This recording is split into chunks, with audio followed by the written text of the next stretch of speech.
Isn't it amazing how Jesus said when he was on the earth that it's actually better for him to go away so that the Holy Spirit, the advocate, would be coming to be with us?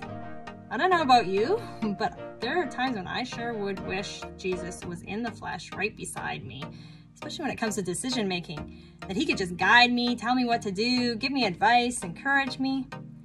And yet, he said it would be better for us to have this unseen person in the Holy Spirit. And so if he said it, then it's true.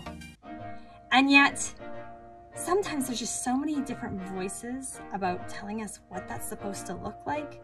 And we try so hard to walk by the Spirit, not the flesh. And yet we're not really sure and we're hesitant of what that looks like. And we don't want to get it wrong or be false in any way. My name is Valerie Hopman, and I want to invite you to come join on a Zoom call through the EMCC.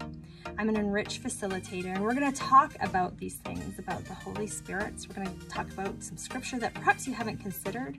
We're going to talk about what does that look like practically? How do we steward this well, what we have been given?